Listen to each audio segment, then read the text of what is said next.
when Brett Favre, all he's got to do is run the football and win the game. He throws a pick, almost as bad as at Pete Carroll in Seattle when all they had to do was give it to the best running back of the decade to get a half a yard to win the game. They throw an interception. Unbelievable. So we're back at Pennsylvania Posse. It's the John and Scotty show. Scott Barger with us, Pennsylvania 80 House of Delegates. House of Representatives member. I always got that mixed up. So Scott, your buddy Hakeem Jeffries, well, he's coming to Pennsylvania this afternoon. He's set to speak in Lehigh Valley. He's going to kick off 100 days to the midterms. He's got Josh Shapiro's with him. He's all excited. He's got House Democratic candidate Bob Brooks, fighter union leader who's challenging Ryan McKenzie in the 7th.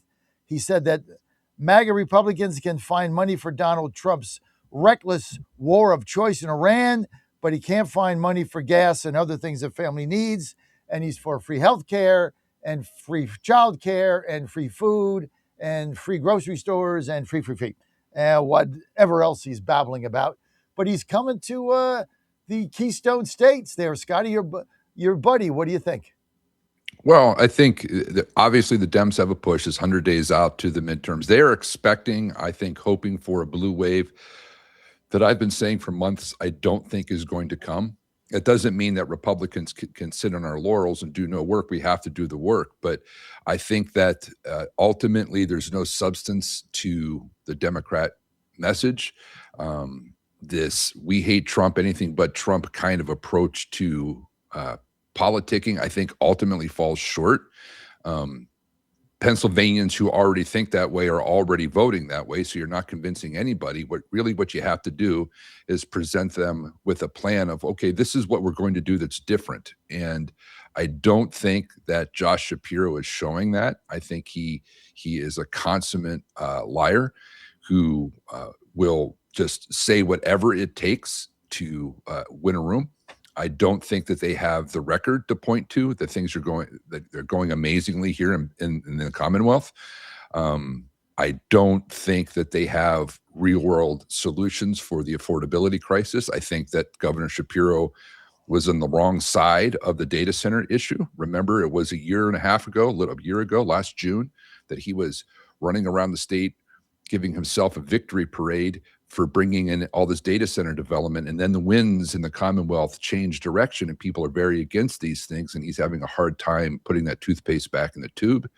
And then now House Democrats have basically scuttled an attempt to meet a Supreme Court deadline for resentencing for second-degree felons. And it's showing, I think, that they don't have a plan, John. I don't think they have a plan. I don't think they have a platform to speak of other than to, like you say, to offer everybody everything all the time and to tell people that, hey, things are going really well here in Pennsylvania. Look, but there's nothing to look at. What are you going to look at? Philadelphia, the crime rate in Philadelphia? What are you going to look at? Other states are growing faster than we are, right? There's just not enough proof in the pudding to substantiate a Democrat platform or the validity of a Democrat platform here in the Commonwealth. So obviously we're important. That's why they're spending money here. But I don't know. I don't see it. I don't trust what they're pointing at. They claim victories when they do. I don't believe that they tell the truth. And so, I think this is just going to amp up for the next 100 days. I think it's going to get nasty coming up in the next couple of months. Scott, do you agree with me? I think the House runs through Pennsylvania. I mean, we got 4 vulnerable seats. Scott Perry being number 1, Fitzpatrick always vulnerable, Bucks County number 2, Bresnahan number 3, and McKenzie number 4. We win 3 of those 4 seats. I think you hold the House. You lose all 4, we're doomed. We could also win all 4, or it could be split. But if I had to bet right now, I think you're going to win them all. And if you win these seats and we win the 2 that are up, that are toss-ups in Virginia, which I also am confident Republicans are going to win, Whitman first and Kiggins in Virginia Beach. That's 6 seats they're looking to pick up. We hold those 6 seats. They're not going to be in the majority, Scott. I would tend to agree, John. I think, and what I would add to that is, remember, now this is just Again, my outsider perspective, newcomer, I don't know what I'm talking about, right? I'm just some guy from central Pennsylvania who shows up in the state capitol and starts making observations. But it appears to me that everything that our governor does is with the White House in mind. Yeah. And I think that he is doubling down on these races, I think, because he needs to show on a national stage that he can deliver down ballot, right? That he's a lifter of the ticket. So he needs to win. It's not enough for him to win a race where people have been calling him the front runner since before he knew what his opponent was, right? Right. Although I don't think that's in the bag either. I think Stacey Garrity's coming on strong. The evidence for that is suddenly the Democrat Party in Pennsylvania is paying more attention to her and trying to run her down. But I think he needs to show that he can produce results down ballot. That's why this push. If he just wins his race, which I think is debatable, I really do, and everywhere else he's not successful, that hurts his chances for the White House. And I'm telling you, folks, I'll tell your audience, I know that the ones in Pennsylvania probably already know this. He is running for president. All of this is just the precursor to that end.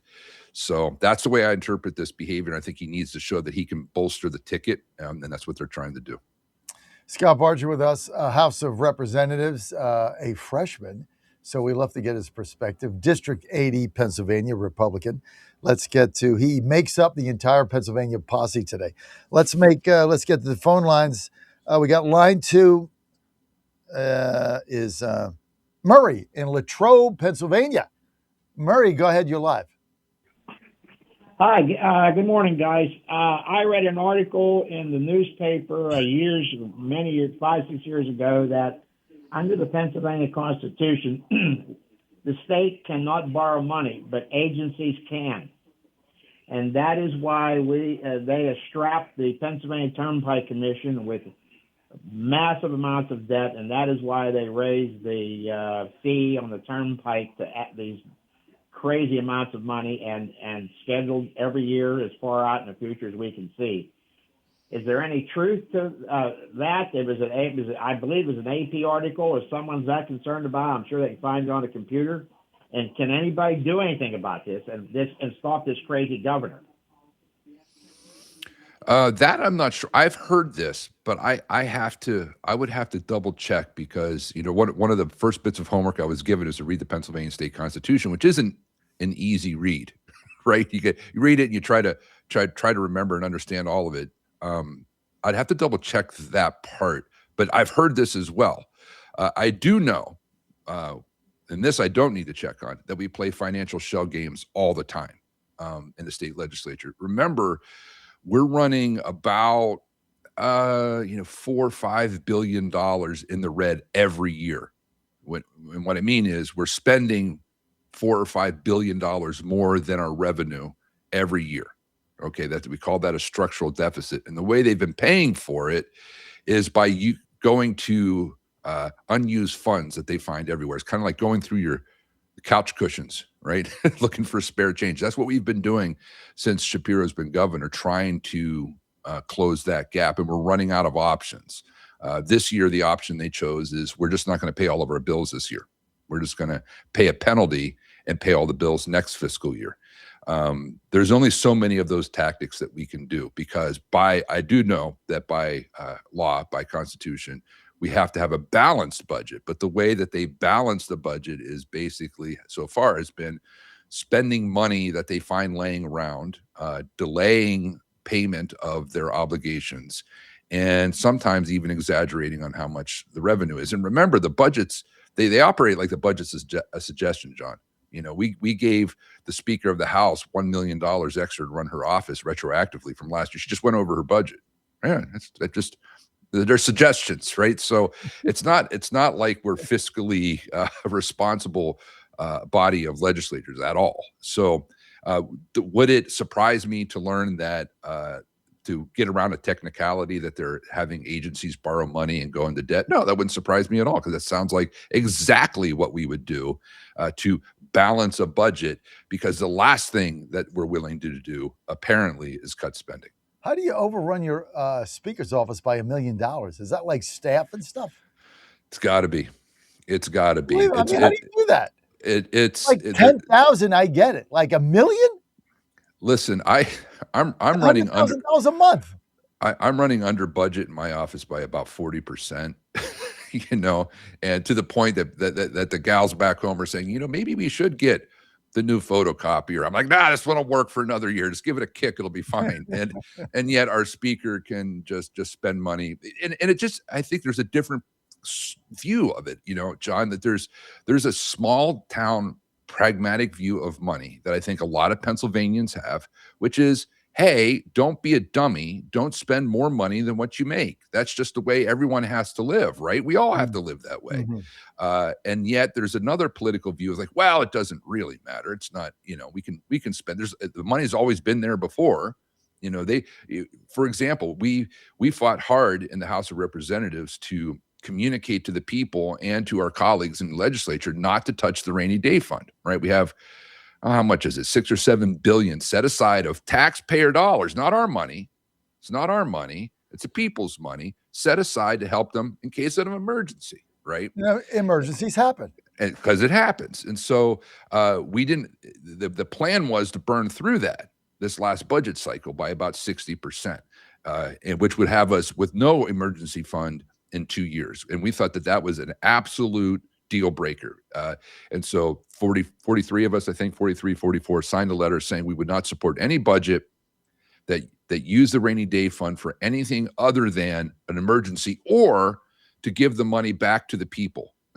Because, you know, if we can't be trusted to do right by the people, just give them the money back and they can have their own emergency fund. So we won that battle for 1 year, but boy, it's going to be tough next year. Because like I said, we're running out of little hidden pockets of money to go to, and there's no political willpower. And accounting tricks. That's the other thing. Yeah.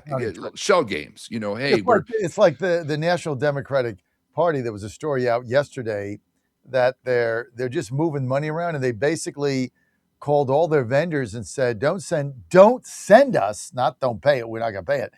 Don't send us an invoice until after the midterms." Well. Yep. As soon as you, as a public entity that has to file, as soon as you get an invoice, you have got to put it in there. So even if it's not paid. So they said, don't send us, like do the work for, 5 months, then send us a bill in December. That's insane because the money's being spent and you're just not paying your vendors. Yeah, it masks your debt. Yep. It's dishonest. It's far better. As politicians, as elected officials, if we're in debt, it's far better for us to say we're in debt. If we're broke, it's far better for us to say, hey, we're broke. Give the people the truth. That's what they expect. That's what they should expect, is that we would tell them the truth. And yet what I'm seeing, John, is that there is a willingness to really bend the truth to fit whatever messaging we need to put out there to get elected again. And that, I think, ultimately doesn't serve the people of Pennsylvania very well at all. No doubt about it. Scott Barger with us. Scott, Representative District 80, Republican, freshman. Let's get to another caller. Line 1, we've got Rob in New York. Rob, you're live. Go. Hey, John, good morning. I love these Pennsylvania spots because Pennsylvania, to me, is really one of the perfect states in this country because it's got a lot of really solid working people and it's just like what America was all about, you know, that history of really hard work and determination. So it's great to hear great to hear these spots. And I just hope that state does not go like the way New York has gone. That's what I had to say this morning. Yeah, I agree with you. There's always a little bit of fear, Rob, that's what will happen. We're maybe the most thinly divided state politically in the union. You know, you have a Democrat governor, you have a Republican-controlled Senate by just a couple of seats, you have a Democrat-controlled House by 1 seat. That is a narrow margin. It's about as 50-50 as you can get. And when people worry about how Pennsylvania is going to go, I point that out. I say, look, there are a lot of Pennsylvanians who are conservative leaning. And the Democrat Party is doing themselves no favor by tacking so far to the left. I have talked to more than a couple, what I would call blue dog Democrats, John. Blue dog Democrats, like my grandfather, who was a railroad union guy, Democrat. Those people feel left out of the modern Democrat Party. They feel left behind. The party has left them behind. And we're a lot more aligned with them than what we would have been maybe 30 years ago, right? And that's because the Democrats have moved so far left. So I don't, unless they learn that lesson that they need to stay away from the toxic left, I think we're going to be okay here in Pennsylvania. If they decide that they have gone off path and they need to become more pragmatically moderate, it'll be a challenge. But when I see them electing outright communists, John, that bodes well for people, I think, here in Pennsylvania. In fact, there's a couple of races and districts around mine where the challenging Democrat was nowhere close to a moderate blue dog Democrat. They were as socialist as any, trying to run in rural Pennsylvania. So that tells me the Democrats have no desire to represent the average guy, what Rob was talking about, the working class guy, just the trying to provide for his family. They're not interested in that. Rob, thank you. Let's get to Mel in Saratoga Springs, New York. Mel, you're live with the Pennsylvania Posse. Oh, yes. Good morning, John, and to your guest. But just to get off topic just a little bit, you were talking about John Thune and these guys taking breaks for the summer. You know, I'm in a district. I'm a Republican, and I'm in the district of Paul Tonko and Kirsten Gillibrand. You said go and complain to your representative. How can I complain to them? It's like talking to a telephone pole. You know, talk to those two Democrats with a P on the end. But you know, what do I do in that case? Who do I complain to? Because those guys ain't worth two dead flies. So. You know, what was I saying, John, about the American people like truth? They just want to tell it like it is. That's what we want to hear. Listen, they're not worth. What did you say? They're not worth, Mel? Two dead flies? I never heard that one. So this is something I tell people. It was advice given to me, an observation about the American politic that has rung very true, and I've seen it to be true over and over again. Remember that your elected official, no matter if it's Republican or Democrat, chances are they really only care about one thing, and that is get elected. And so if you want them to change their mind on something, you have to convince them as the voter that if they don't change their mind, they will not get reelected. That is really the job of grassroots politicking, is to make it clear that if this issue, regardless of the issue, whether it's the SAVE Act, nationally, or it's something, statewide here in Pennsylvania, if you want an elected official to change their position, you have to make them afraid of losing their position. That's the only way it works. That's it. That's all that matters. Yep. Well, it's been the John and Scott show. I think this has got legs. I think we're going to take it on the road in Pennsylvania. I think we're going to go all over the state. In the bus. We'll call it the John and Scotty show. I think it's got legs. But Scott, I want to thank you for being with us. Thank you for being a trooper, and thank you for indulging me with Jeff Kaufman in Iowa. Of course. He went nuts on Friday. It was so fun. These are really good guys. They're salt of the earth. I'm 68, Scott, and people that are the salt of the earth, like, I love them because you get a lot of phonies out there. Trust me. But okay, I got to get back as we go out. Dan, you got to play the Vikings announcers again, going absolutely crazy when they lost their chance to play the Super Bowl because Brett Favre throws a pass when all he's got to do is hand the ball off, get 3 yards, and kick a field goal in the dome. Game over. They go to the Super Bowl. Unbelievable. Roll it, and we'll get out with that.